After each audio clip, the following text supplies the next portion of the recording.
जुर्म की दुनिया से बाखबर कराती क्राइम रिपोर्ट में आपका स्वागत है। क्राइम रिपोर्ट के आज के एपिसोड में हम आपको बताएंगे एक ऐसे जुर्म की दास्तां जिसने ले ली एक मासूम की जान।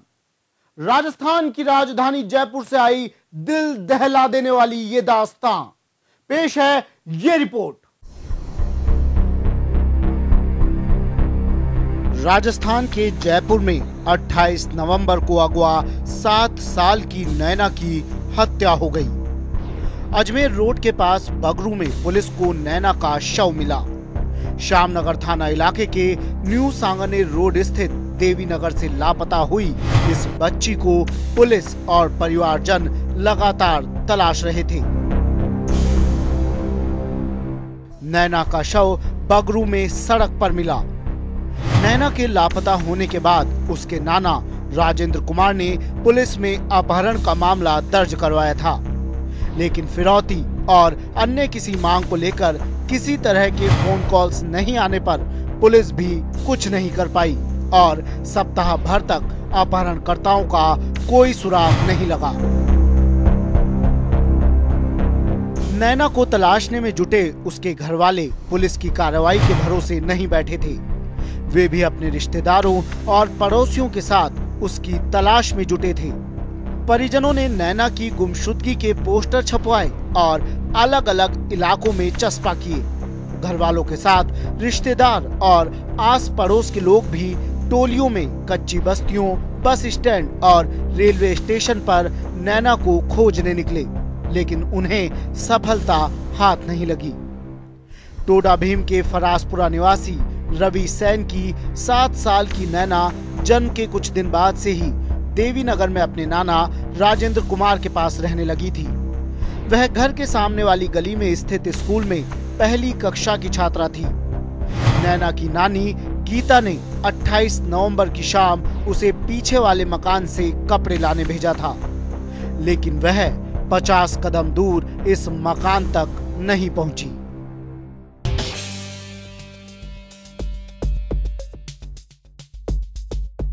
नैना अपहरण और मर्डर मामले में नैना के परिजनों ने पुलिस की कार्यप्रणाली पर भी सवालिया निशान लगा दिए। उन्होंने पुलिस पर समय पर जांच न करने और गुमशुदगी का मामला दर्ज न करने का आरोप लगाया। 7 साल की बच्ची नैना की मौत के बाद पुलिस ने SMS मुर्दाघर में उसका पोस्टमार्टम करवाया। इस दौरान नैना के परिजन भी मुर्दाघर पहुंचे और पुलिस कार्रवाई पर जमकर बरसे। नैना के परिजनों के मुताबिक पुलिस की ढिलाई ही उनकी बच्ची की मौत का कारण बनी। परिजनों की माने तो गुमशुदगी दर्ज कराने के दौरान उन्हें कई घंटों तक थाने में बैठाए रखा, लेकिन गुमशुदगी दर्ज नहीं की गई।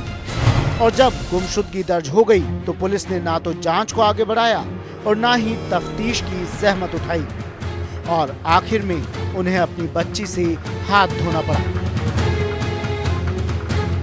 रिस्पॉन्स नहीं दिया पुलिस वालों ने। रिपोर्ट कराने गए तो बोले दूसरे दिन FIR लॉन्च करी है। फिर उनके बाद 1-1 घंटे बैठाया गया उनको।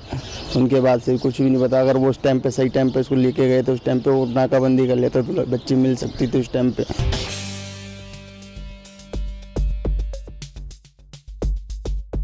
लेकिन आखिर पुलिस को कामयाबी मिली और पुलिस ने इस सनसनीखेज वारदात का खुलासा कर दिया।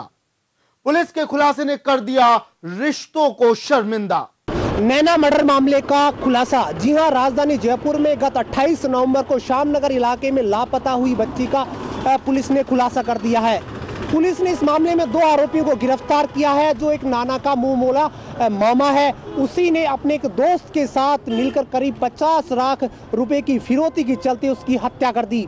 ये हत्या उन्होंने 28 नवंबर को ही कर दी थी, जो उन्होंने मुहाना इलाके में की, और उसके बाद नैना के शव को वो मुहाना इलाके से बगरू इलाके में ले गए और उसके बाद में उसको जलाकर कुएं में फेंक दिया। पुलिस ने इस मामले में जो दोनों आरोपी हैं उनको गिरफ्तार कर लिया और पुलिस की भी ये मंशा है कि दोनों आरोपियों को सख्त से सख्त सजा मिले। कैमरा पर्सन महेश के साथ दशरथ शेखावत, जन टीवी जयपुर। नैना मर्डर मामले का पुलिस ने खुलासा कर दिया।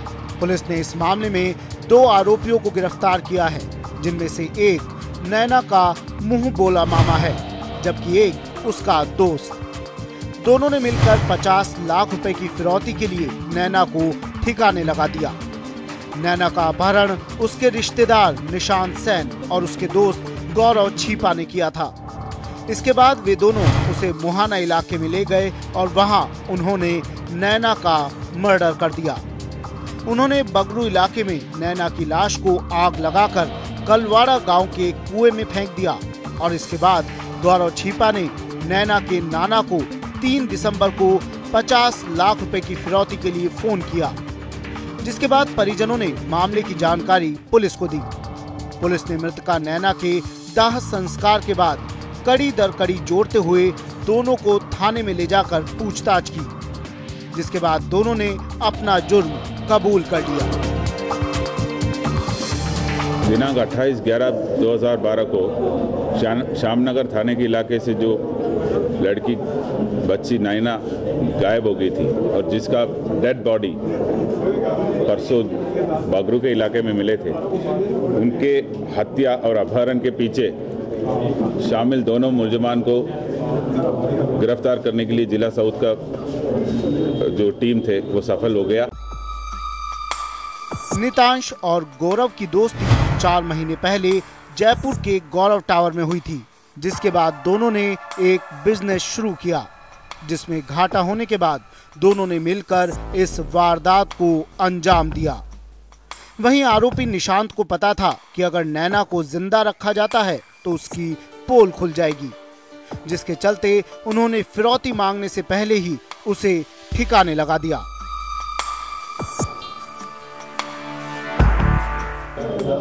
उन दोनों मुलजमान में इनका एक रिश्तेदार नितांश सेन और दूसरा उनका एक साथी गौरव छिपा ये निकला है। ये दोनों करीबन 20-22 साल का उम्र का है एवं फिरौती के लिए कोई 50 लाख का फिरौती मांगने के लिए इन लोगों ने बच्ची का अपहरण किया। अपहरण करके उसी दिन अपहरण के तुरंत बाद 1.5 घंटे के अंदर उनको जिस जगह से लाश बरामद हुआ वहां लेके उनको मर्डर करके लाश का डिस्पोजल किया। क्राइम रिपोर्ट के लिए दशरथ सिंह, जन टीवी, जयपुर।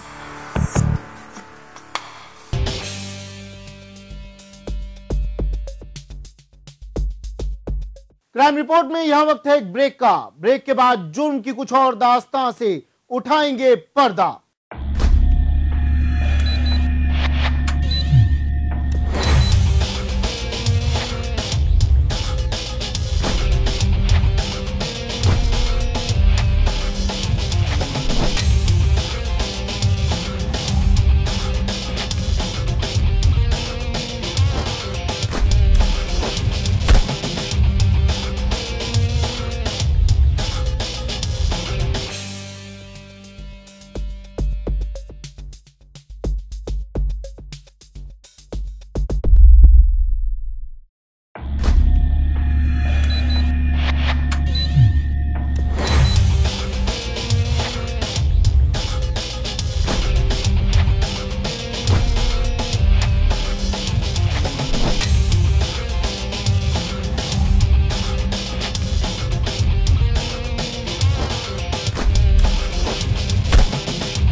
क्राइम रिपोर्ट में ब्रेक के बाद स्वागत है आपका।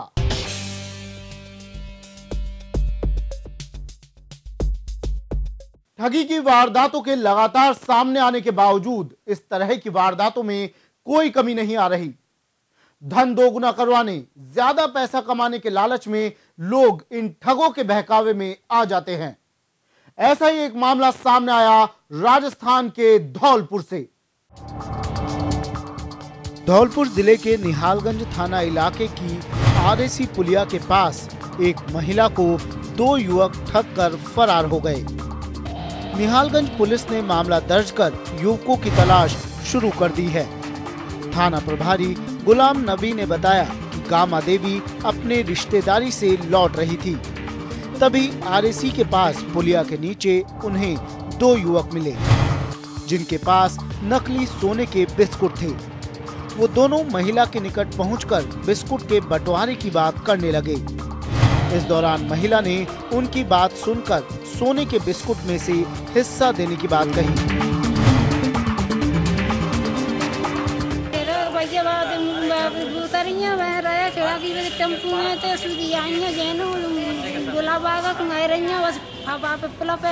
पीछे पड़ गए संग या पीछे से बस घंटा घर लाए घंटा घर की सड़क पे वो पे उतार लगे और वो बैठा रहे आए अंगन सूट और तरकियां और तोड़ियां 250 ग्राम तोड़ियां 7 नंबर को मंगन सूट है 6 नंबर की भी तरकी। ठगों ने सोने का बिस्कुट गामा देवी को दे दिया और इसके एवज में महिला को बहला फुसलाकर उसके कानों से सोने के टॉप्स और चांदी की तोड़ियां उतरवा ली और सोने का बिस्कुट देकर रफू चक्कर हो गए। महिला ने जब बिस्कुट सुनार के पास जाकर चेक करवाए तो वे नकली निकले। पीड़ित महिला ने निहालगंज थाने पहुंचकर ठगी का मामला दर्ज करवाया है। क्राइम रिपोर्ट के लिए धौलपुर से उमेश मिश्रा, जन टीवी।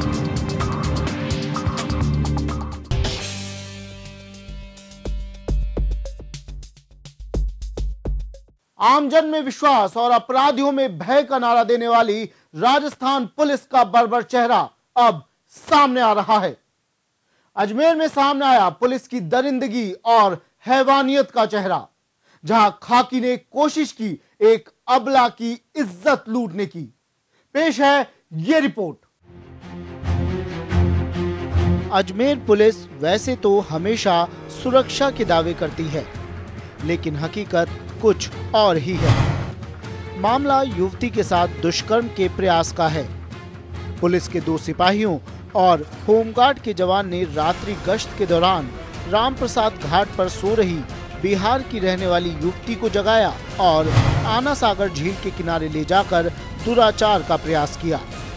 उसके बाद लोगों ने बीच बचाव किया तो उन्होंने लोगों पर डंडे भी बरसाए। तो बोला तुम कौन है? हम बोला भैया हाजिरी वाला, हमें खाजा का दर पे आए, हम हाजिरी वाला हैं। तो बोला वो तू कहाँ के रहने वाला? हम बोला भैया हम बिहार के रहने वाले। तो आदमी कौन है? बोला यही आदमी सोए हैं, बच्चे लेकर हम सोए हैं। तो मेरे खींच कर हाथ ले जाते हैं तो हम बोले हम नहीं जाएंगे, बोल जोर करके ले जाते हैं, हम बोले नहीं जाएंगे। मेरा आदमी के मारने लगा, मेरे को मारने लगा, यही बात है भैया। 2:30 बजे रात को आए थे और पुलिस वाला 2 पुलिस वाले, एक मोटा है एक पतली से है और चश्मा पहना हुआ है और वर्दी पहना हुआ और लाठी लेके आया और मेरे को मारा पहले, फिर मेरा आदमी को मारा और मेरा आदमी को आना सागर में लेके गया। आना सागर में ले जाके मेरे को कह रहा कि कपड़ा उतार और नहीं उतारेगी तो मारेंगे तेरे को और आना सागर में फेंक दूंगा मार के।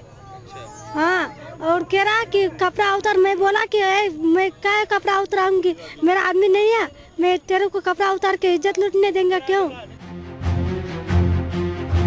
जहां घंटों की मशक्कत के बाद ये बात सामने आई कि पीड़िता ने शिकायत दर्ज कराने से ही मना कर दिया। अब इसे पुलिस वालों का खौफ कहें या कुछ और, महिला ने कैमरे पर तो सब कुछ बयां कर दिया, लेकिन वो पुलिस वालों के ही खिलाफ पुलिस में मामला नहीं दर्ज करवा पाई। शायद इस महिला को पूरा विश्वास होगा कि खाकी की शिकायत पर खाकी कोई कार्रवाई नहीं करेगी। क्राइम रिपोर्ट, जन टीवी।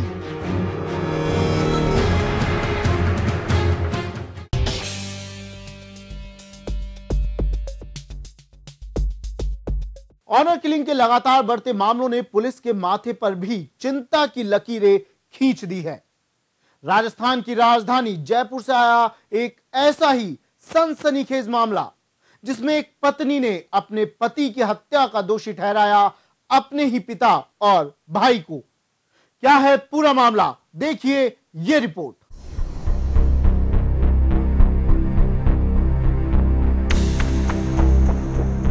जयपुर के आमेर इलाके में नारदपुरा की रहने वाली राजू देवी को मनोहरपुर निवासी उत्तम से प्यार हो गया। राजू पुलिस में कांस्टेबल है और उत्तम ने बीटेक कर हैंडलूम आइटम्स में डिप्लोमा कर रखा था। फिलहाल वो कुछ समय से प्राइवेट जॉब कर रहा था। दोनों के प्यार को लेकर राजू के पापा, चाचा और भाई काफी नाराज थे, लेकिन बेटी की जिद और रिश्ता अच्छा होने के कारण राजू के दादाजी ने दबाव बनाकर दोनों की शादी सहमति से करवा दी थी। दोनों की शादी होने के बाद भी लड़की के परिजन उत्तम को पसंद नहीं करते थे। शादी के बाद राजू अपने पति के साथ नारदपुरा के निकट ही किराए से रहने लगी। कुछ दिनों बाद राजू अपने पीहर गई। वहां पर उसके घर वालों ने उसके पति उत्तम को भी बुला लिया और उसको लाठियों से बुरी तरह पीटा।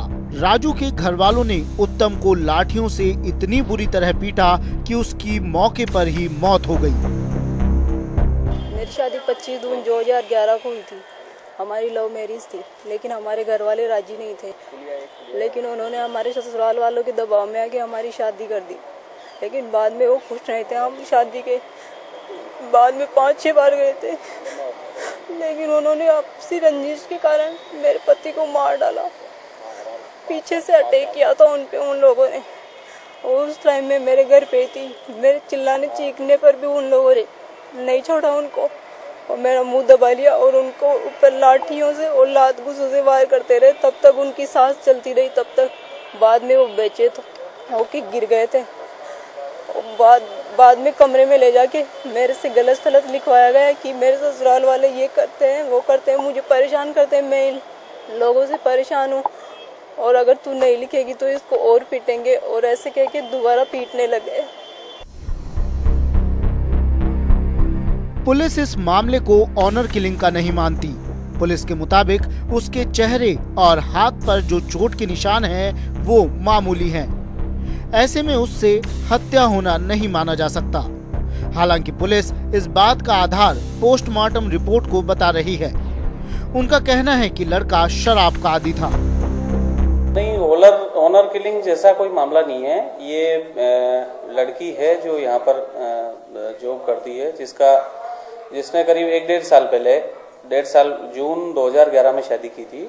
तो बाकायदा दोनों पक्ष, लड़की पक्ष और लड़का पक्ष दोनों ने बाकायदा रजामंदी से परिवार वालों के साथ शादी की थी और कुंडा में रह रहे थे। इसका पति यहाँ पहले तो कोई प्राइवेट कंपनी में काम करता था, बाद में वो काम वगैरह छोड़ दिया था उसने और दोनों पति पत्नी किराए पे कुंडा में रहते थे। ससुराल इसका यानी लड़की का पीहर नारदपुरा में है। तो यहाँ रह रहे थे। लड़का शराब वगैरह पीने का भी आदी था। तो दिनांक 3/11 को लड़की अपने पीहर गई थी। तो लड़के ने कहा था कि भैया तू पीहर मत जा, तो इसलिए उनके आपस में कोई खास नहीं हुई थी। तो परिजनों का उनका कहना ऐसा, वो शराब पिया हुआ था, गाली गलौज की उसने। जो उसकी पत्नी है वो भी वहीं पर थी। उसको लाने के लिए कहा तो वो आई नहीं कि भाई मैं तो कल आऊंगी, आप चले जाओ यहाँ। तो उनका कहना है कि भाई मेरे पीहर के लोगों ने उसके साथ मारपीट की। राजू देवी बुनकर है और अपने पीहर पक्ष के पिता, भाई और चाचा के खिलाफ उन्होंने, भले ही पुलिस इसे ऑनर किलिंग का मामला ना मान रही हो, लेकिन पीड़िता के बयान इसे ऑनर किलिंग का नाम दे रहे हैं। पीड़िता के मुताबिक उसके पति को परिजनों की नापसंद के चलते मारा गया है। हालांकि इस केस में अभी कई पहलू अनसुलझे हैं, लेकिन वो पहलू एसएफएल की रिपोर्ट के बाद ही साफ हो पाएंगे। क्राइम रिपोर्ट के लिए दशरथ सिंह, जन टीवी, जयपुर।